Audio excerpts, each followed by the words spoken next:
Olá, meus amigos, minhas amigas, sejam muito bem-vindos ao nosso 16º estudo aqui do Estudo Conhecendo a Boa Nova, no canal Conhecendo o Espiritismo. Eu me chamo Tamara Menezes e hoje estamos aqui para conversar sobre o capítulo que se intitula O Testemunho de Tomé.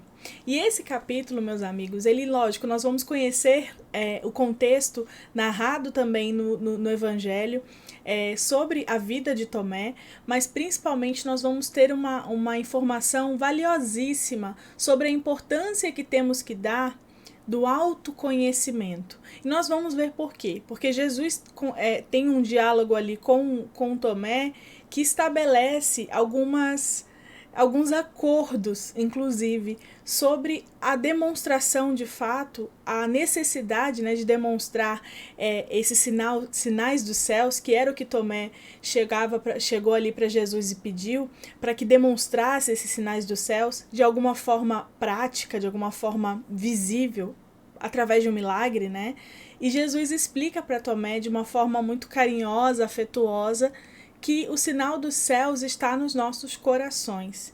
E é através do processo do autoconhecimento em que nós podemos, de fato, edificar o reino dos céus. Então hoje nós vamos conversar sobre esse capítulo belíssimo, que traz uma narrativa importantíssima. Tomé era um dos apóstolos que era um dos apóstolos mais céticos ali de Jesus. Ele inclusive é o que é conhecido, né, aquela frase de eu preciso ver para crer. O Tomé, ele tinha essa necessidade de afirmar e de confirmar através de uma forma muito mais prática, visível, palpável, porque ele ainda tinha uma das características de imperfeição que nós, inclusive, temos, por isso nós nos identificamos com os apóstolos, né?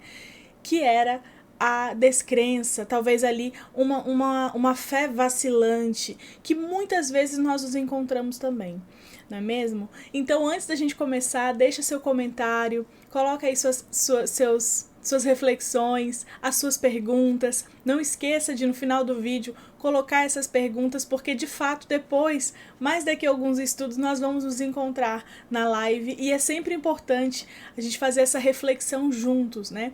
Então vamos ao estudo.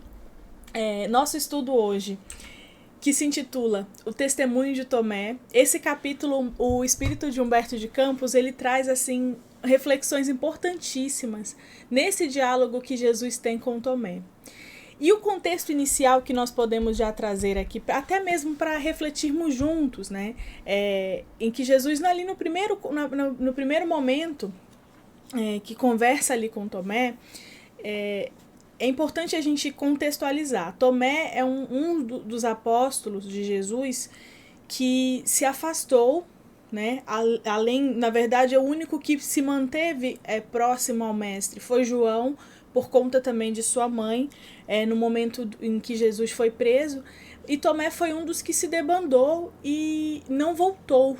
Tomé não retornou. Ele ficou até, pelo que o espírito de Humberto de Campos narra, ele ficou até envergonhado por ter se afastado de Jesus no momento em que Jesus fora perseguido e preso, né? A gente encontra as narrativas da vida de Tomé no Evangelho de Marcos, de Mateus, e também nos apócrifos, né, nos Atos de Tomé, no Apocalipse de Tomé, em que tem ali as narrativas e a gente encontra ali algumas informações. Como é que a gente pode contextualizar quem era esse apóstolo, né? Então ele era, inclusive está aqui no capítulo, como o espírito de Humberto de Campos nos traz, ele era o que mais se preocupava com a ampliação da influência de Jesus junto aos homens importantes e aos homens ricos, que eram os fariseus, né? Então Tomé tinha uma preocupação em expandir materialmente essas informações que Jesus estava trazendo ali nos ensinamentos. E uma das preocupações que Tomé tinha era a influência em que Jesus poderia expandir, por exemplo, o evangelho, a implementação do reino dos céus, caso ele conseguisse convencer os fariseus, né? Convencer de que forma? Demonstrando ali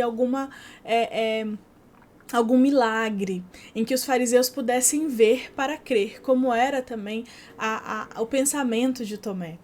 Então ele era descendente de um antigo pescador de Dalmanuta. Dalmanuta era uma das cidades ali que ficavam em torno ali na Galileia, né? Então eram cidades muito próximas, e Dalmanuta era uma cidade também próxima. E nesse capítulo, o espírito de Humberto de Campos traz para a gente a informação de que Jesus estava voltando de uma das excursões e ficou ali na casa de Zacarias.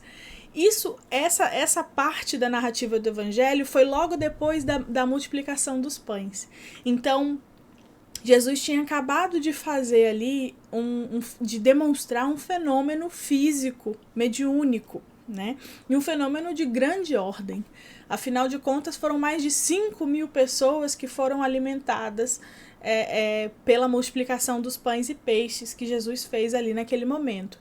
E é muito interessante porque na narrativa do evangelho a gente observa essa necessidade de esclarecimento, né? Os próprios fariseus questionaram o fato do mestre ter multiplicado tantos pães e as pessoas comerem sem lavar as mãos, que era uma prática do judeu ortodoxo, né, do Torá. Então era impuro você comer um alimento sem antes lavar as mãos, né? Não só pela questão ali, não era pela questão específica da higiene, mas era a questão da pureza, que era de levar um alimento à sua boca. E ali eles questionaram Jesus por fazer isso. Mas é interessante porque, assim, o espírito de Humberto de Campos traz essa informação de uma forma muito sutil, que era logo depois desse momento ali da multiplicação dos pães. E Tomé tinha uma preocupação em dilatar, né, em ampliar a zona de influências que Jesus tinha. E no seu ponto de vista, Tomé pensava assim: era necessário atender às exigências dos fariseus ricos, porque para isso, né, isso poderia ali ampliar o evangelho de uma forma muito mais fácil, muito mais ampla. Então era como se fosse um lobby, né, uma negociação. Ele pensava assim: a gente precisa negociar com eles. E Jesus já não pensava assim. Como a gente já tem visto nos capítulos anteriores, Jesus não cedia às imposições materiais, às imposições de poder, até porque isso não condizia com os seus pensamentos e com os seus ensinamentos. E aí Tomé insiste, né? Lógico, ele vai tentar ali convencer Jesus ali e tentando até explicar assim: poxa, mestre, vamos lá, apresenta para ele, só mostra assim, não precisa multiplicar 5.000 pães, só coloca 2 pães ali a mais, transforma ali uma água em vinho, alguma coisa assim, só para eles ficarem convencidos, né? E quem eram os fariseus? Como a gente já tá vendo também, mas é interessante porque nesse contexto aqui eles têm uma informação, eles têm uma importante função também, porque de fato era o que Tomé estava querendo convencer, né? Que estava querendo ali que eles colocassem uma moeda de crença e que se juntassem às informações que o mestre estava, os ensinamentos que o mestre estava trazendo, para que esse evangelho ali, o reino dos céus, fosse implementado de uma forma mais ampla. Então, lógico, o discípulo não tinha uma má intenção, mas era uma intenção imperfeita, né? Então os fariseus, principalmente os que desejavam crer nos ensinamentos novos, né, mas dentro das normas do velho egoísmo humano e também do pensamento ultrapassado já da época, né, reclamavam prévias compensações do sobrenatural ao apoio do dia seguinte. Então eles pediam ali que Jesus demonstrasse de uma forma mais prática e mais de perto as manifestações, os milagres, né, que a gente conhece como milagres, que na doutrina espírita nós conhecemos como manifestações mediúnicas. É lógico que Jesus era o médium de Deus, então a mediunidade de Jesus era extraordinária. É de uma ordem que nenhum espírito encarnado na Terra possuiu, né, até 2021 anos aí depois, nós não temos narrado, não conhecemos nenhum espírito da envergadura moral e espiritual que Jesus já teve aqui na Terra. Na narrativa de Marcos, né, com a explicação que a gente tem também do Evangelho, Jesus voltava ali dessas excursões, inclusive da própria multiplicação dos pães, e o próprio Tomé, ele trazia no seu íntimo essas questões de por que Jesus não pode demonstrar, né, esse sinal dos céus. E o próprio mestre questiona com uma energia serena, né, de uma forma muito bondosa. Ele pergunta o porquê dessa necessidade de se demonstrar um sinal dos céus. É como se ele perguntasse assim, por que é necessário ver? Por que não é só possível sentir? Né? E aí a gente pode fazer um paralelo com a questão dos fenômenos. Nós sabemos que, inicialmente, para se fundar e se consolidar a doutrina espírita, foram necessários fenômenos físicos, de manifestação física mesmo, material, porque era necessário para o contexto da época. Pensem aí, né? O iluminismo na França, toda a tecnologia se desenvolvendo, era importante que os espíritos se comunicassem através de fenômenos físicos. Então nós temos aí as mesas girantes, as irmãs Fox com as pancadas na madeira. Então as primeiras manifestações, primeiríssimas, foram de ordem física dos espíritos. Os milagres do mestre, na sua maioria, eram de cura, mas existiam também os milagres, as manifestações de uma forma mais coletiva, como, por exemplo, a transformação de água em vinho, a multiplicação dos pães e, dentre outros, também a transfiguração. E nós entendemos, pelo esclarecimento da doutrina, que também houve uma necessidade dessa manifestação ser, né, dela ter acontecido dessa forma. O sentido mesmo da manifestação mediúnica, do fenômeno, ele não está no fenômeno, na demonstração física, material. Ele está no aprendizado, no contexto, no espírito da letra, no que a gente pode tirar de significado desse fenômeno. Então, por exemplo, a gente fala de um passado da doutrina espírita de 160 anos atrás, em que foi necessário as manifestações das mesas girantes, porque, primeiro, não havia tecnologia que a gente tem hoje em dia, por exemplo, não havia nenhum esclarecimento, né? Cognição mesmo, o entendimento, a facilidade e rapidez de informação que a gente tem hoje. Hoje em dia, os espíritos se manifestam de uma forma mais sutil, pela intuição, pela inspiração, também pelas manifestações mediúnicas, mas em reuniões mediúnicas sérias, que são voltadas principalmente para o acolhimento dos corações. E Jesus explica, só que de uma forma muito diferente, lógico, para Tomé, que não era só necessário ver, era mais importante sentir. Né? E aí ele questiona, ele traz esse questionamento. Então, por que essa geração precisa, né, de um sinal dos céus? E era muito comum buscarem Jesus com essa preocupação exclusiva do fenômeno, né, do maravilhoso. O espírito de Humberto de Campos traz essa informação. E alguns pediam, né, exigiam milagres mais extravagantes, no ar, no firmamento, nas águas. E Jesus se sentia muitas vezes compelido, mas ele não fazia, porque assim, não precisava. O ensinamento do mestre era através do exercício do amor. E o mandamento maior é amar a Deus sobre todas as coisas e ao próximo como a si mesmo. Então, o que ele pregava era o amor. É tanto que, quando a gente vai estudar o Evangelho, quando a gente vai estudar a vida de Jesus, a gente não vê Jesus falando de religião. Porque a religião ela foi criada pelos homens, pela necessidade também material ali de, talvez ali, transformar aquela realidade.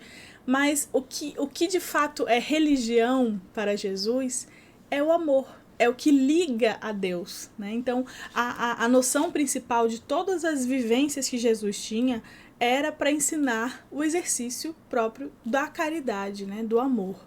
E aí, o Tomé ali preocupado com aquela situação,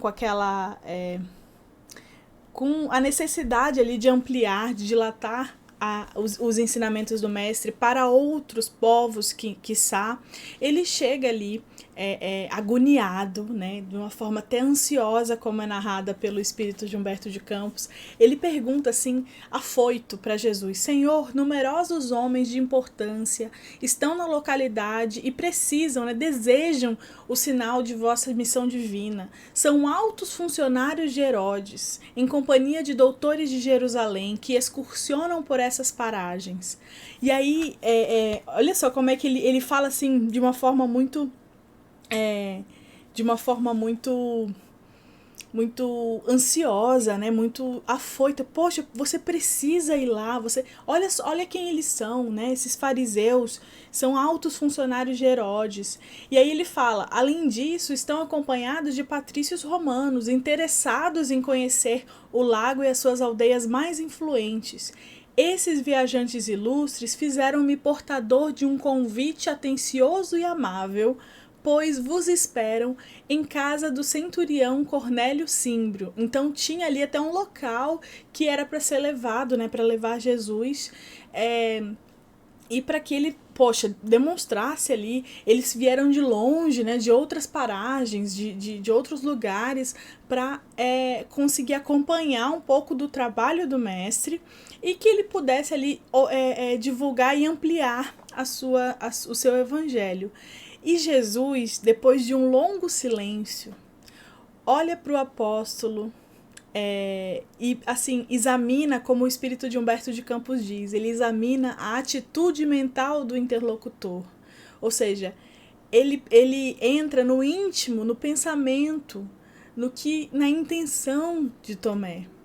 E aí ele pergunta com serenidade, né? Mas num tom doloroso, num tom assim pesaroso. Ele pergunta: o que desejam de mim? E essa pergunta que a gente destaca aqui, ela é uma pergunta importante, reflexiva, que traz aí talvez pensamentos que a gente precise levar em consideração. O que a gente deseja de Jesus? Qual é o meu desejo frente ao trabalho de Jesus? Um trabalho que foi implementado, que já mora nos nossos corações, que já existe porque já foi consolidado. Eu só preciso agora fazer jus, né? Eu só preciso, né, trabalhar para que isso se edifique ainda mais. E o que eu espero disso? O que eu desejo disso? E aí, né, o apóstolo responde para Jesus e fala que querem conhecer-vos, né? Então eles querem te conhecer. Mas essa pergunta, ela precisa ressoar nas nossas consciências, e a gente precisa, assim, voltar para nós mesmos e tentar entender o que a gente quer de Jesus. Qual é o meu desejo frente aos ensinamentos, aos exemplos que Jesus nos deixou? O que eu desejo disso? E aí o apóstolo, ele continua ali. Na verdade, Jesus, né, continua e responde para o apóstolo, né? Ele fala assim: não é necessário que vejam a mim, mas que sintam a verdade que eu trago de nosso Pai. E ele fala com tranquila firmeza. Ele fala assim: não precisam me ver. Eles só precisam sentir. E Tomé insiste. Tomé não aceita essa resposta. Ele deixa até transparecer um certo desgosto em ouvir aquela resposta que Jesus deu. Poxa, mestre, você não vai vê-los ali.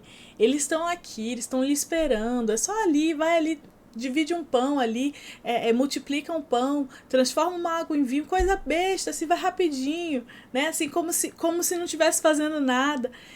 E aí ele fala: mestre, atendei-vos. Vai lá. Ele insiste, né? E Jesus, de uma forma muito...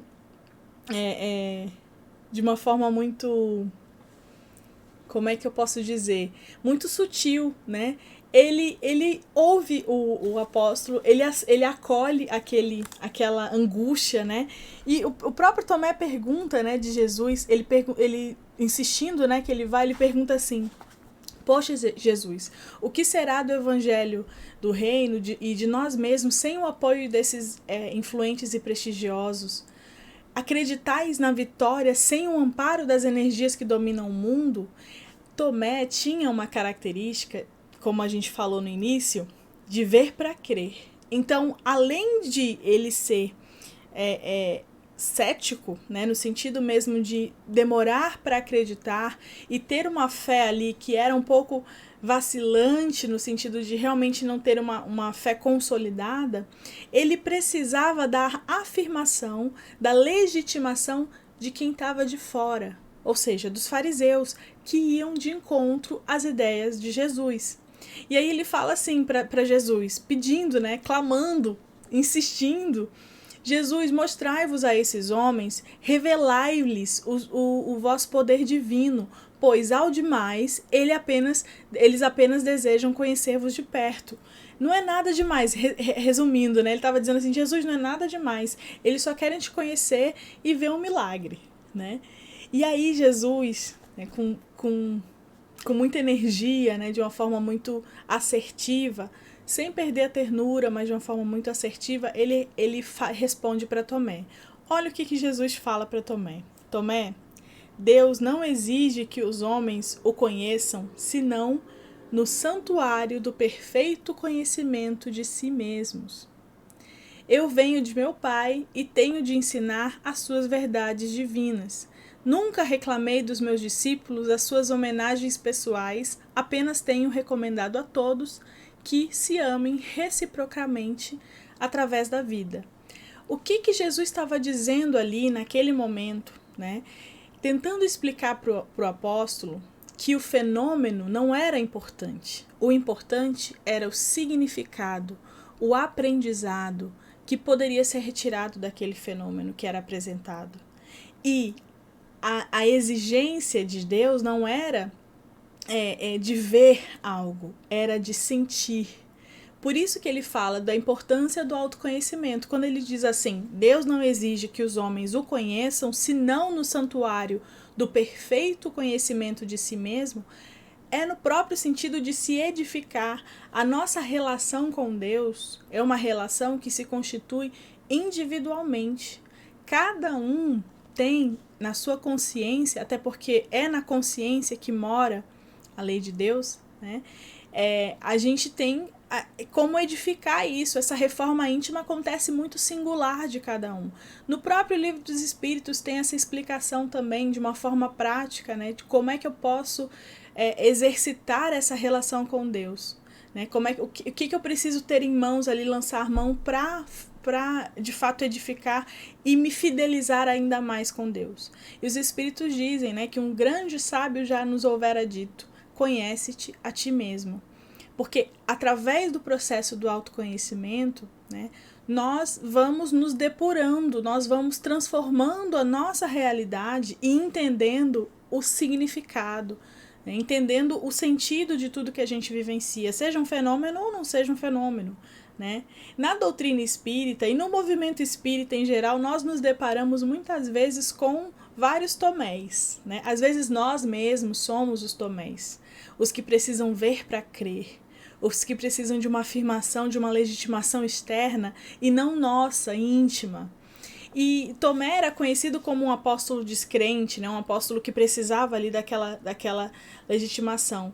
E Jesus, nesse diálogo simples, ensina para Tomé, explica para ele que o que mais importa é o sentir e não necessariamente o ver. E aí Jesus vai e continua assim explicando para Tomé, conversando de fato com o discípulo, explicando o seguinte, né? Ele fala assim: julgas então, Tomé, que o evangelho do reino seja uma causa dos homens perecíveis, ou seja, dos homens aqui na terra? Você acha mesmo que o evangelho é material? Depois de tudo isso que a gente já está vivenciando, que a gente está aprendendo junto, né? Porque Jesus ensinava e aprendia também com os apóstolos. Os apóstolos eram imperfeitos, então tinha muito dessas características que Jesus também observava, também aprendia com eles, né? Na sua humildade, no seu coração sereno, ele conseguia apreender também situações ali úteis para todos eles. E aí ele fala assim: se assim o fosse, as nossas verdades seriam tão mesquinhas como as edificações precárias do mundo, destinadas à renovação pela morte nos eternos caminhos do tempo. O que ele está querendo dizer com isso? que se o evangelho do reino, né, a implementação do reino dos céus fosse uma causa terrena, ela teria um fim, ela teria um início, um meio e um fim, e ela estaria submetida às mesquinhas edificações precárias do mundo, ou seja, à materialidade, às questões que não são tangíveis e não são acessíveis quando a gente fala de uma questão espiritual, né? E por mais que Jesus transformasse ali, trouxesse essas questões dos milagres, né, como a gente tem nas narrativas evangélicas, os ensinamentos mesmo que a gente pode tirar dos milagres, além de serem transformações, de serem necessidades também dos próprios espíritos que ali conviviam com Jesus e que estavam ali assistindo de perto a implementação do reino de Deus, era necessário também para a sociedade da época que Jesus tivesse... Os milagres, eles não são por acaso. As manifestações que Jesus fez, de todas elas, né, até inclusive a Via Crucis, a ressurreição, né, que nós entendemos também de outras formas interpretativas, nós sabemos que nada é por acaso. Tudo existe um aprendizado, existe uma informação em que é necessário o aprendizado e o aprofundamento para que nós possamos tirar realmente o entendimento, o esclarecimento da situação. Então, os milagres, eles não são simplesmente fenômenos. As situações de cura de leprosos, de cegos que voltaram a enxergar, não são simplesmente fenômenos. Ali existe muitas vezes até uma metáfora, né? Imaginem vocês passarem uma vida inteira, o cego de Jericó, por exemplo, que quando Jesus toca, ele consegue enxergar porque Jesus o curou, né? Mas na verdade ele consegue enxergar porque ele se permitiu enxergar. Porque a partir do momento em que ele abriu as portas do seu coração para os ensinamentos que o mestre estava trazendo ali, ele conseguiu ver. Então, o esclarecimento, né, a claridade que traz o evangelho também nós muitas vezes nos comportamos como os cegos de Jericó, nós muitas vezes nos comportamos como os paralíticos e precisamos sim de uma luzinha, né, uma mão amiga que chega ali e transforma essa realidade para a gente. Porque é isso que são os milagres. E todos os dias acontecem milagres. Todos os dias o sol nasce, por exemplo. Como é que a gente pode viver na certeza, né, de que o sol vai nascer no dia seguinte e a gente não aproveita às vezes o dia passa de uma forma automática, a gente sabe que vai ter o dia seguinte, mas a gente não aproveita, a gente não consegue vivenciar o hoje, né? Então, todos os dias nós temos fenômenos e todos os dias nós precisamos abraçá-los. E aí Tomé não consegue muito bem entender, né? Tomé não aceita, ele fica ali, ele escuta Jesus de uma forma surpresa e entristecida, porque ele pensava que Jesus ia acolher o pedido dele, que Jesus ia lá com os fariseus e demonstrar ali pelo menos um milagrezinho que fosse, né? E aí ele fala: mestre, eu compreendo as vossas observações, no entanto, deixa eu só te falar uma coisa, né? Esses forasteiros desejavam apenas um sinal dos céus. Eles só querem ver um milagre, eles só querem ver ali você manifestar uma atividade, uma tarefa aí que você já está fazendo há tanto tempo com a gente. E aí, tentando se justificar, né, para Jesus. E Jesus fala assim: mas se são incapazes de perceber a presença do nosso Pai, como poderão reconhecer-lhe um simples sinal? Colocando para o apóstolo o entendimento de que não é só necessário ver para crer. É necessário primeiro acreditar, ter fé para poder ver, para poder perceber. Então, ele já coloca esse questionamento. E ali depois ele fala ele explica para o apóstolo, né? Ele fala assim: Tomé, os pais humanos sabem que sem o seu esforço ou sem a sua generosa cooperação de alguém que o substitua à frente da família, não seria possível o desenvolvimento de seus filhos, no que se refere à assistência material. Contudo, os homens do mundo encontram casa edificada na natureza com a exatidão de suas leis e timbram sempre em negar a assistência da providência divina. Explicando assim, nós precisamos, por exemplo, na educação de uma criança, ensinar a andar, ensinar a se portar, a ler, a escrever, enfim, a se desenvolver, né? A falar. E nós, na nossa condição humana que nós nos encontramos, nós já dispomos da natureza totalmente edificada, totalmente perfeita. Os recursos que nós dispomos estão aqui na Terra. Nós não sabemos muitas vezes utilizá-los e nós sabemos para onde isso vai, infelizmente, né? As causas de destruição que a Terra hoje vivencia, né? Da destruição, sobretudo dos recursos naturais, são em função do mau uso de seus recursos, são em função do não saber, ou até mesmo da ignorância mesmo, da imperfeição dos homens em utilizar de uma forma incorreta. Mas nós já dispomos, a natureza já está pronta, a Terra é uma escola, né, uma grande escola que já está edificada, só basta com que nós, né, saibamos usar desses recursos, desses instrumentos que nos servem também para a evolução e para o aprendizado. E aí ele fala assim para Tomé: vai, Tomé, e dize-lhe que o evangelho do reino não se destina aos que encontrem satisfeitos e confortados na terra. Destina-se justamente aos corações que aspiram a uma vida melhor. O que Jesus estava querendo dizer com isso? Ele estava explicando para Tomé, pedindo para Tomé que dissesse para os fariseus que o conforto que eles tinham ali, naquela sociedade, por exemplo, eles eram os mais altos cargos de Herodes, então eles tinham ali tudo que eles precisavam. Eles, inclusive, se achavam, muitas vezes, os donos da terra. Então, o evangelho, como ele fala, não se destinava para essas pessoas que estavam satisfeitas e confortáveis na terra. Era para as pessoas que almejavam, que queriam algo melhor, um reino melhor.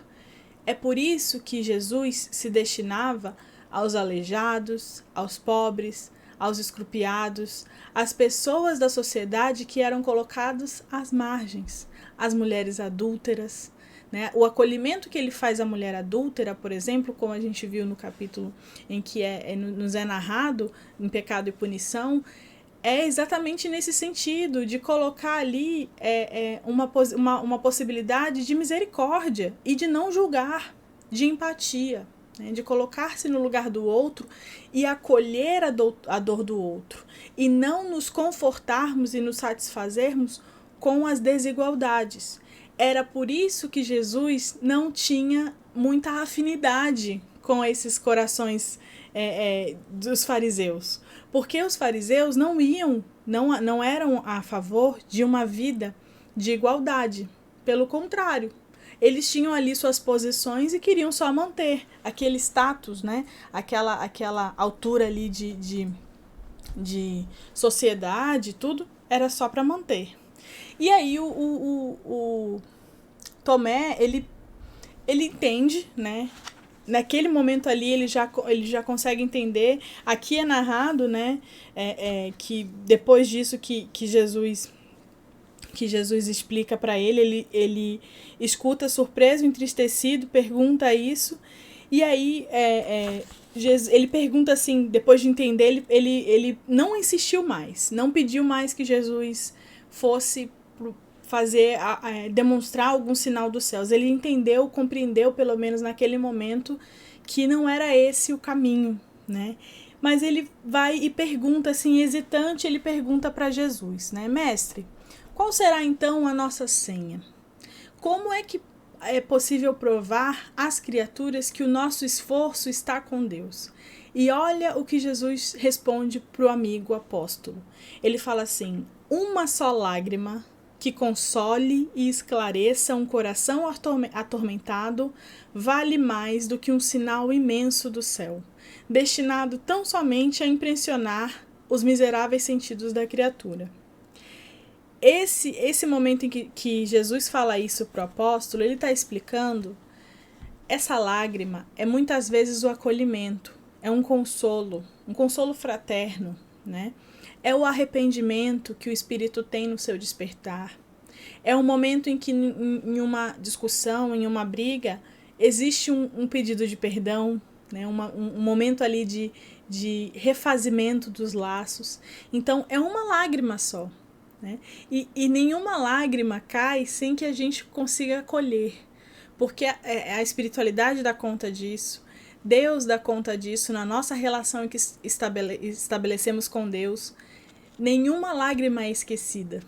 Então basta só uma lágrima que vai esclarecer e consolar, e esse é o maior sinal dos céus. Não precisa ser um sinal material, um sinal físico. É um sinal sentimental. Né? É um acolhimento e um consolo, que é de fato o que o Evangelho promove. Né? Ele promove um consolo. Quando Jesus falou de trazer um consolador, né, o consolador prometido, é o esclarecimento, é o entendimento. A doutrina espírita cumpre essa função de uma forma muito prática. Se a gente for ver, a gente pega lá o livro dos Espíritos com as suas 1000 e tantas perguntas, o próprio Evangelho, o livro dos médiuns, todas as obras básicas e também as complementares.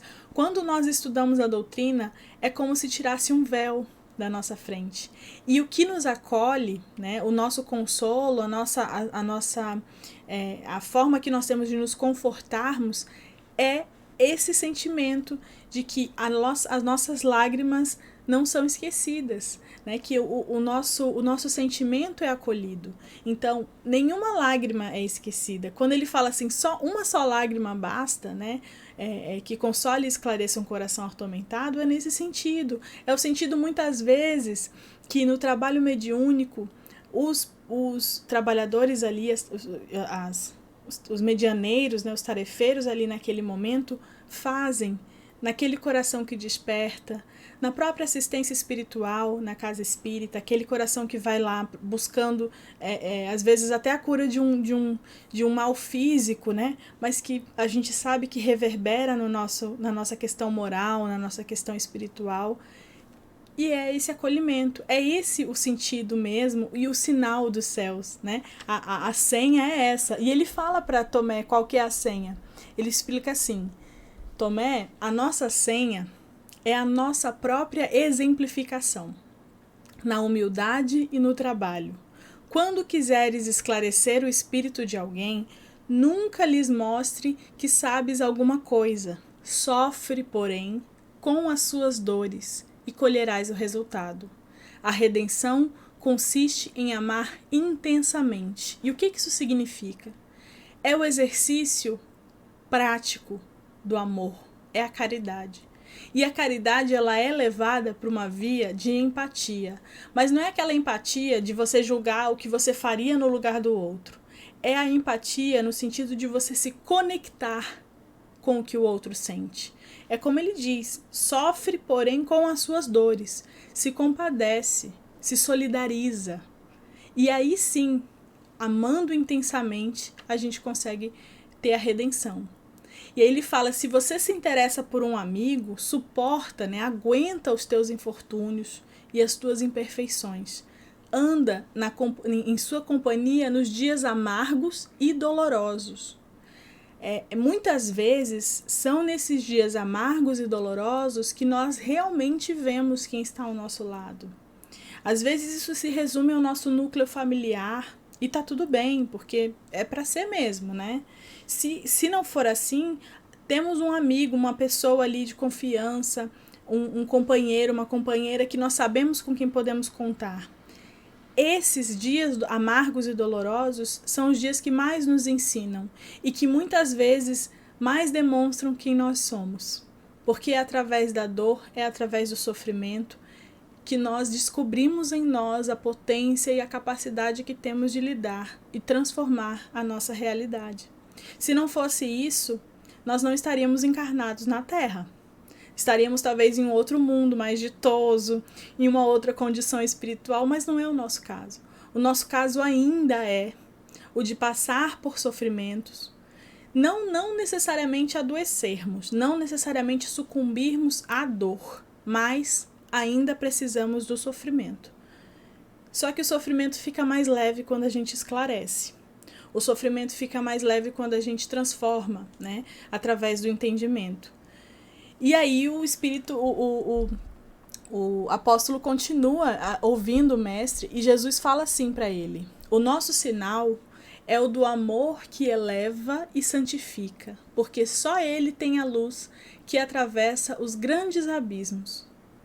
Vai e não descreias, porque não triunfaremos no mundo somente pelo que fizermos, mas também pelo que deixarmos de fazer no âmbito das nossas falsas grandezas. Isso significa aquela coisa mesmo da gente entender que nosso papel não é simplesmente fazer o bem, mas é também não deixar de fazer o bem e não fazer o mal. Porque ele fala assim: não triunfaremos somente pelo que fizermos, mas também pelo que deixarmos de fazer, né? Então, é importante a gente entender a responsabilidade que nós temos no exercício do amor, que é a caridade, e a caridade no sentido amplo, no sentido de realmente nos colocarmos numa posição de amar o próximo como nós mesmos, né? Como nós nos amamos. Então, a minha relação com o outro diz muito mais sobre mim do que sobre o outro. É como eu gostaria, ou como eu quero ser tratado, como eu quero ser amado, é como eu preciso, né?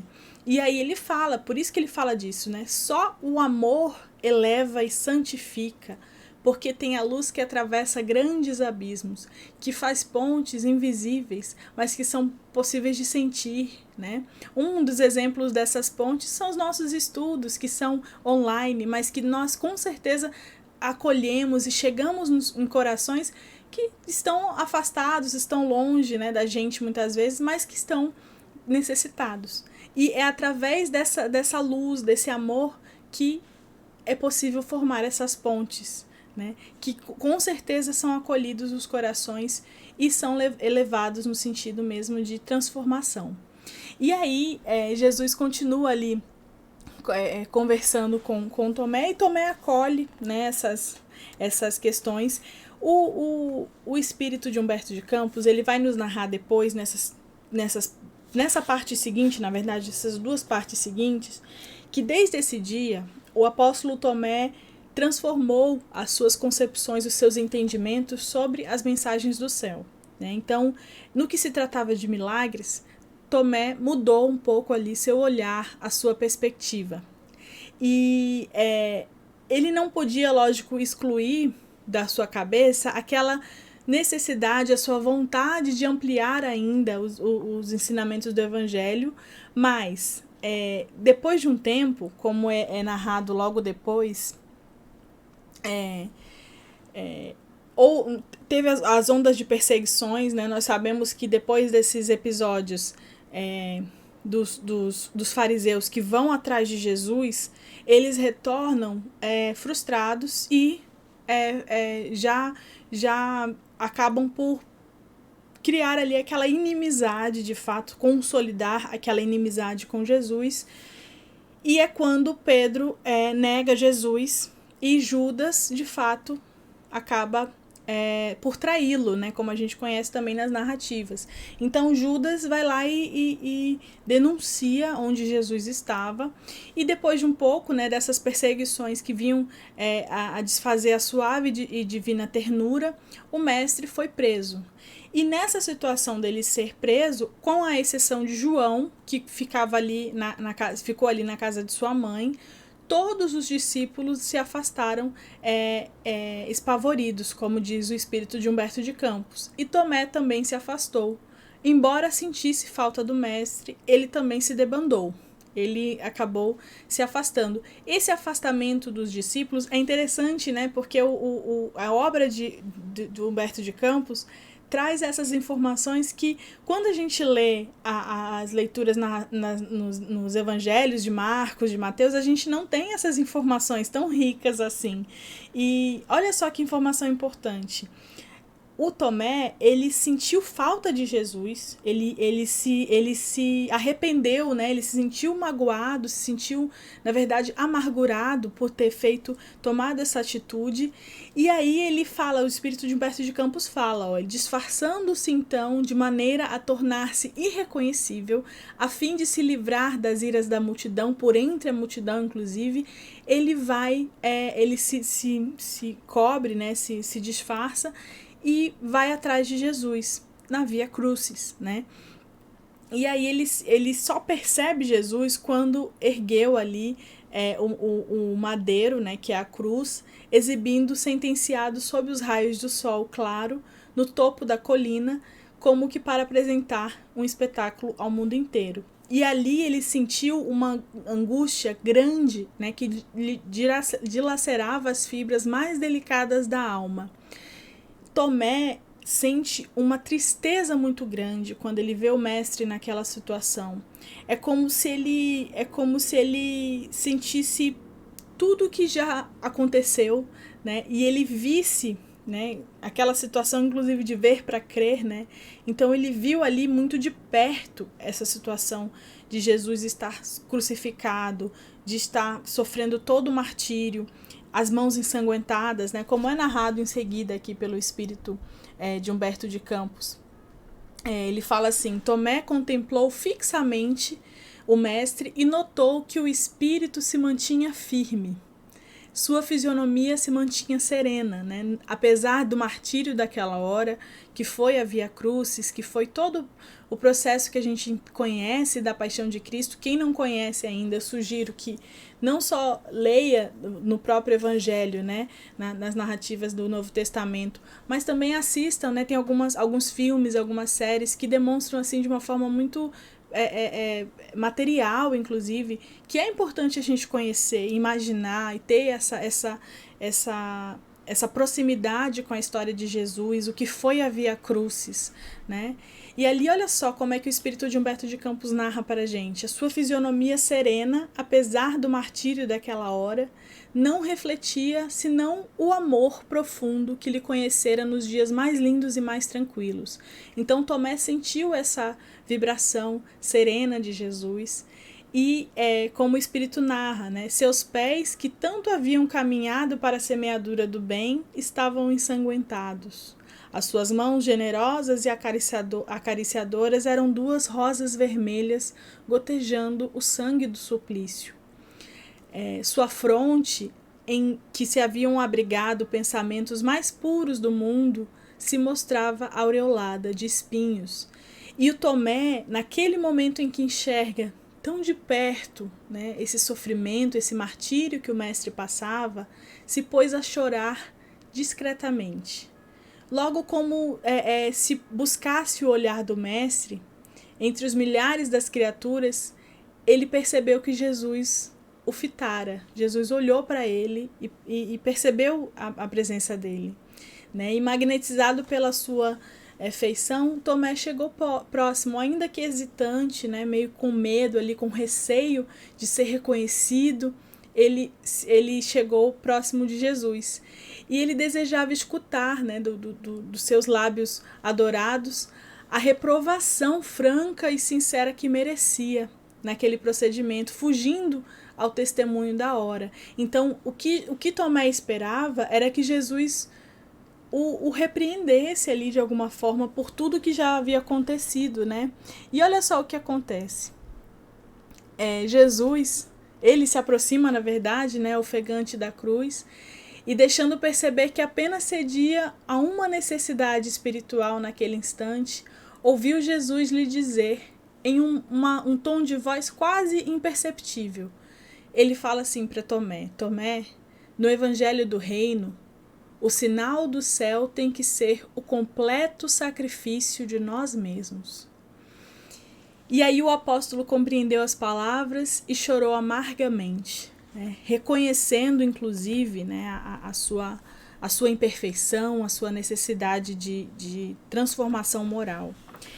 O sacrifício de nós mesmos é o maior sacrifício, o sacrifício agradável a Deus, que é, na verdade, o sacrifício abrir mão das nossas imperfeições morais e estar dispostos, né, a construir um novo ser, a nos transformarmos diante de uma realidade devastadora, por exemplo, avassaladora como é a que estamos vivendo no mundo atual.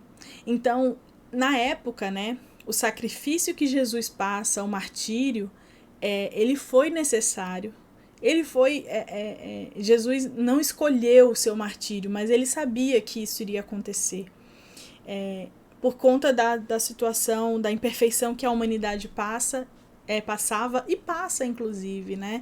Nós sabemos que Jesus se afiliava, tinha ali as suas afinidades com corações que até hoje são colocados para a margem da sociedade. Quem vai conversar com um leproso, por exemplo, na época que Jesus, que era hoje em dia conhecida como hanseníase, né? Que era uma doença, é uma doença que devastou muitas nações e que era muito contagioso. Se a gente for ver as histórias dos grandes corações que encarnaram na humanidade, Madre Teresa de Calcutá, por exemplo, tinha 2 horas de sono, acordava, já ia trabalhar e se expunha a muitos riscos também físicos, mas não deixava de ajudar, porque ela entendia também a necessidade daquele coração em ser acolhido quando o mundo todo virava as costas. Então, o sacrifício completo de nós mesmos é o sacrifício das nossas imperfeições. É abrirmos mão de quem nós fomos para expandirmos um caminho para quem seremos. Porque se a gente ainda se prende nos sentimentos passados, no que não foi, e vivencia a expectativa de um passado melhor, que é impossível, porque a gente não tem como voltar, a gente não consegue viver o agora, a gente não consegue se preparar para o que está por vir. Então, meus amigos e minhas amigas, esse foi o nosso estudo de hoje, né? Agradeço pela companhia que nós tivemos nessa hora, em que foi possível transformar talvez um pouco dos nossos sentimentos. O próprio Tomé, aqui no finalzinho do capítulo, o espírito de Humberto de Campos explica, né, que Tomé retorna ao contato com Jesus quando ele ressuscita, né, quando Jesus retorna na sua manifestação ali e fala para Tomé o seguinte: Tomé, põe a tua mão nas minhas chagas e não te esqueça o que é o sinal. E como Tomé, né, conhecido como aquele que falava que precisa ver para crer, no momento em que ele compreende, né, que realmente existia ali, o que o consolou naquele momento foi a fé. Então a fé, que é essa força que nos transforma, que nos consola e que nos traz força para vivenciar, de fato, nos fortalece, né, para vivenciar tudo que nós precisamos, é o que nós precisamos de fato para mantermos a conexão com Deus. A relação que estabelecemos com Deus, ela tem a sua base na fé. Então, deixe meu beijo no coração, deixe seus comentários, as reflexões e as dúvidas sobre esse estudo e te aguardo na próxima.